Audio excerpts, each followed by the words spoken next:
ವೀಕ್ಷಕರೇ, ಬ್ರೇಕ್ ನಂತರ ಮುಕ್ತ ಸಂವಾದದ ನೇರ ಮಾತು ಕಾರ್ಯಕ್ರಮಕ್ಕೆ ಸ್ವಾಗತ. ಪ್ರೊಫೆಸರ್ ಅವರೇ, ನಿಮ್ಮನ್ನ ಕೆಲವರು ಪ್ರಚಾರಕ್ಕೋಸ್ಕರ ಅಥವಾ ತಮ್ಮ ತೆವಲಿಗೋಸ್ಕರ ಚಾಲ್ತಿಲಿರಬೇಕು ಅನ್ನೋ ಕಾರಣಕ್ಕೆ ಭಗವಾನ್ ಅವರು ಅಸಂಬದ್ಧ ಹೇಳಿಕೆಗಳನ್ನ ಕೊಡ್ತಾ ಇರ್ತಾರೆ. ಅವರಿಗೆ ಇದೊಂದು ಚಟ ಅಂತ ಹೇಳ್ತಾರೆ ನಿಮ್ಮ ವಿರೋಧಿಗಳು. ಅಂತ ಹೇಳಿ ಸಂತೋಷ, ಅದನ್ನು ನಾನು ಸ್ವಾಗತಿಸ್ತೀನಿ. ಯಾಕಂದರೆ ನಾನು ವಿಚಾರ ಹೇಳಿದ್ದು ಜನರಿಗೆ ತಲುಪಬೇಕು. ನಾವು ಸುಳ್ಳಿನೇ ಹೇಳಿ ಹೇಳಿ ಹೇಳಿ ಸುಳ್ಳೇ ಸತ್ಯ ಅಂತ ಹೇಳ್ಬಿಟ್ಟಿದ್ವಿ. ಹಿಟ್ಲರ್ ಹೇಳ್ತಾ ಇದ್ದ, ನೀವು ಸುಳ್ಳನ್ನು 1000 ಸಲ ಹೇಳಿದ್ರೆ ಅದು ಸತ್ಯ ಆಯ್ತದೆ ಅಂತ. ಹಾಗೆ ಈ ಸಾವಿರಾರು ವರ್ಷಗಳಿಂದ ಇದು ನಮ್ಮ ಸನಾತನ ಧರ್ಮ ಅಂತ ಹೇಳಿ ಹೇಳಿ ಹೇಳಿ ಪ್ರಚಾರ ಮಾಡಿ ನಮ್ಮ ಟಿ ವಿಗಳಲ್ಲಿ, ರೇಡಿಯೋದಲ್ಲಿ, ಪುಸ್ತಕಗಳಲ್ಲಿ, ಆಮೇಲೆ ಪ್ರವಚನಗಳಲ್ಲಿ ಹೇಳಿ ಜನರ ಮನಸ್ಸನ್ನು ಆಲೋಚನೆ ಮಾಡೋದು ಮಟ್ಟಿಗೆ ಕಲಿಸ್ಬಿಟ್ಟಿದೆ. ಯಾವ ರೀತಿ ಇದೆ ಅಂದರೆ ಭಯಂಕರವಾಗಿ. ಈಗ ನೋಡಿ, ನಾನು ಮನುಸ್ಮೃತಿ ಬಗ್ಗೆ ಒಂದು ಮಾತು ಹೇಳ್ತೀನಿ. ಅದರಲ್ಲಿ ಈಗ 4 ವರ್ಣಗಳಿವೆಯಲ್ಲ, ಈ 4 ವರ್ಣಗಳಲ್ಲಿ ಕೊನೆಯ ವರ್ಣದ ಬಗ್ಗೆ ಅವನು ಹೇಳ್ತಾನೆ. ಮನು ಶೂದ್ರಂ ತು ಕಾರಯದ್ದಾಸ್ಯಂ ಕ್ರೀತಮಕ್ರೀತಮೇವ ದಾಸ್ಯಾಯ ಏವ ಹಿ ಸೃಷ್ಟೌಸೌ ಬ್ರಾಹ್ಮಣಸ್ಯ ಸ್ವಯಂಭುವ. ಅಂದರೆ ಈ ಶೂದ್ರನನ್ನು ದೇವರು ಯಾತಕ್ಕೆ ಸೃಷ್ಟಿ ಮಾಡಿದಾನೆಂದರೆ ಬ್ರಾಹ್ಮಣರ ಸೇವೆ ಮಾಡುವುದಕ್ಕಾಗಿ. ಅವರು ಮಾಡೋದಿಲ್ಲ ಅಂದರೆ ಎಳ್ಕೊಂಡು ಬಂದು ಜೀತಿ ಕಿಟ್ಕೊಳ್ಳಿ ಅಂತ ಬರೀತಾನೆ. ಇದನ್ನು ಯಾವ ರೀತಿ ನೀವು ಧರ್ಮಗ್ರಂಥ ಅಂತ ಹೇಳ್ತೀರಿ? ಈಗ ನಮ್ಮ ಯಾರ್ಯಾರು ಗುಂಡು ಹೊಡಿತಾ ಇದ್ದೀನಿ, ಕೊಲ್ತೀನಿ ಅಂತ ಹೇಳೋರು ಇವರೆಲ್ಲ ಈ 4ನೇ ವರ್ಣಕ್ಕೆ ಸೇರಿದವ್ರೆ. ಸರ್, ನಮ್ಮಂಥ ಈ ಭಾರತದಂಥ ದೇಶದಲ್ಲಿ ಹಿಂದೂ ಸಂಪ್ರದಾಯವಾದಿಗಳು ಬಲವಾದ ನಂಬಿಕೆ ಶ್ರದ್ಧೆಗಳನ್ನ ಇಟ್ಕೊಂಡಿರೋರ ಬುನಾದಿಗೆ ನೀವು ಕೈ ಹಾಕ್ತಾ ಇದ್ದೀರಿ. ಇಲ್ಲ, ಹಂಗಿಲ್ಲ. ಈಗ ಸ್ವಾಮಿ ವಿವೇಕಾನಂದ, ಇದಕ್ಕೆ ಏನಾದರೂ ಪ್ರೇರಣೆ ಇದೆಯಾ ನಿಮಗೆ? ಬಲವಾದ ಕಾರಣಗಳಿದೆಯಾ? ಬಲವಾದ ಕಾರಣ ಏನು ಅಂದರೆ ವೈಯಕ್ತಿಕವಾಗಿ ನನಗೇನೂ ಇಲ್ಲ.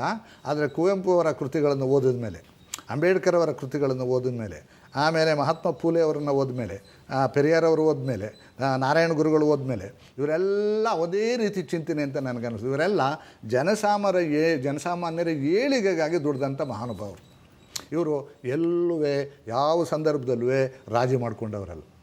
ಅತ್ಯಂತ ಕೆಳಗಡೆಯ ಮನುಷ್ಯ ಮಾತನಾಡಬೇಕು, ಅವನು ಬದುಕು ಚೆನ್ನಾಗಬೇಕು, ಉಳಿದವರಾಗಿ ಅವನು ಸುಖವಾಗಿ ಬದುಕಬೇಕು ಅನ್ನೋ ಒಂದು ಪ್ರೀತಿಯನ್ನು ಇಟ್ಕೊಂಡು ಅವರೆಲ್ಲ ಮಾತಾಡಿದ್ದಾರೆ. ನಾನು ಅದೇ ದೃಷ್ಟಿಯಿಂದ ನನ್ನ ಕೈಲಾದ ಕೆಲಸನ ಮಾಡ್ತಾಯಿದ್ದೆ. ಸರ್, ಎಲ್ಲೋ ಒಂದು ಕಡೆ ಗಾಂಧಿ ಮತ್ತು ಕುವೆಂಪು ಅವರು ಒಪ್ಪಿ ಮೆಚ್ಚಿದ್ದಂತಹ ಭಗವದ್ಗೀತೆಯನ್ನು ನೀವು ಸುಡಬೇಕು ಅಂತ ಹೇಳ್ತೀರಿ. ಅವರ ರೀಡಿಂಗ್ ತಪ್ಪ, ಅವರ ಬೌದ್ಧಿಕ ಆಲೋಚನೆಗಳ ತಪ್ಪ, ನೀವು ಅರ್ಥೈಸ್ತಿರೋ ರೀತಿಯೇ ಭಿನ್ನ. ಯಾಕೆ ರೀತಿ ಅಂತ? ಇಲ್ಲ, ನಾನು ಪುಸ್ತಕವನ್ನು ಆಧಾರವಾಗಿ ಇಟ್ಕೊಂಡೇ ನಾನು ಮಾತಾಡಿದ್ದೀನಿ. ಗಾಂಧಿಯವರು ದೊಡ್ಡವರು, ಕುವೆಂಪು ಅವರು ದೊಡ್ಡವರು, ಅವ್ರ ಬಗ್ಗೆ ನನಗೆ ಗೌರವ ಇದೆ. ಆದರೆ ಅವ್ರು ಹೇಳಿದ್ದನ್ನೆಲ್ಲ ಒಪ್ಕೊಳ್ಬೇಕು ಅಂತ ನನಗೆ ಒತ್ತಾಯ ಮಾಡೋದು ಅಷ್ಟು ಇಲ್ಲ. ಬಂದೇನಲ್ಲ, ಸಾಮಾನ್ಯವಾಗಿ ಜನ ಹಂಗೆ ಬಯಸ್ತಾರೆ.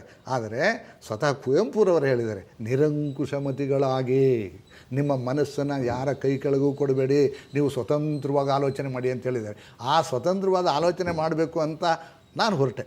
ಅದರಲ್ಲಿ ನಾನು ಭಗವದ್ಗೀತೆಯಲ್ಲಿ ಕಂಡ, ಈಗ ನೋಡಿ 9ನೇ ಅಧ್ಯಾಯ 32ನೇ ಶ್ಲೋಕ ನಿಮಗೆ ಕೊಡ್ತಾಯಿದೆ. ಅಲ್ಲಿ ಇವರೆಲ್ಲ ಯಾರೋ ಎಲ್ಲ ಹೆಂಗಸರು, ಎಲ್ಲ ಶೂದ್ರರು, ಎಲ್ಲ ವೈಶ್ಯರು ಪಾಪಿಗಳು ಅಂದರೆ ಹೇಗೆ ನೀವು ಒಪ್ಕೊಳ್ತೀರಿ? ಅದಕ್ಕೇನಾದರೂ ಆಧಾರ ಇದೆಯಾ? ಏನೂ ಇಲ್ಲ, ಒಂದು ಬೈಗಳದಂಗೆ ಇದೆ ಅದು.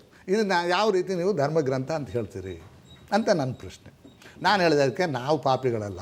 ಕೃಷ್ಣ 16,000 ಜನ ಹೆಂಗೆ ಅದರಲ್ಲಿರುವ ಒಳ್ಳೆತನಗಳನ್ನು ಒಪ್ಪಿಕೊಂಡು ಬೇಡದಿರೋದನ್ನ ಬಿಡ್ಬೋದು.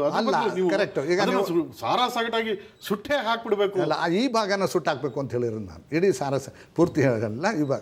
ಸರ್, ಎಲ್ಲೋ ಒಂದು ಕಡೆ ನೀವು ಹೇಳ್ಬೇಕಾಗಿರೋದನ್ನ ಇನ್ನೂ ಒಂದಷ್ಟು ನಾಜೂಕಾಗಿ, ನಯವಾಗಿ, ಬೇರೆಯವ್ರ ಮನಸ್ಸಿಗೆ ನೋವು ಆಗ್ದಂಗೆ ಹೇಳ್ಬೋದಲ್ಲ? ಇಲ್ಲ ಇಲ್ಲ, ಈಗ ಏನೋ ಭಾಳ ಹೊರಟಾಗಿ ಎಲ್ಲರಿಗೂ ಹೊರಟಾಗೋ ರೀತಿಯಲ್ಲಿ ಮಾತಾಡದೇ ಇದ್ರೆ ಆಗಲ್ವೇ? ಇಲ್ಲ ಇಲ್ಲ, ನಾನು ಯಾವ ರೀತಿ, ಈಗ ನೋಡಿ, ನನಗೆ ನೀವು ಮಾತು ಹೇಳ್ತೀರಿ, ವೇದೋಚ್ಚಾರಣೆ ಜಿಹ್ವಾಚ್ಛೇದೋ ಧಾರಣೆ ಶರೀರ ವೇದಗಳನ್ನು ಕೇಳಿದ್ರೆ ನಾಲ್ಗೆ ಕತ್ತರಿಸಕ್ಕೆ ಅನ್ನೋದು ಹೊರಟು, ಈಗ ಹೇಳಿದ್ದಾರೆ ಅಂತ ಹೇಳೋದು ಹೊರಟು.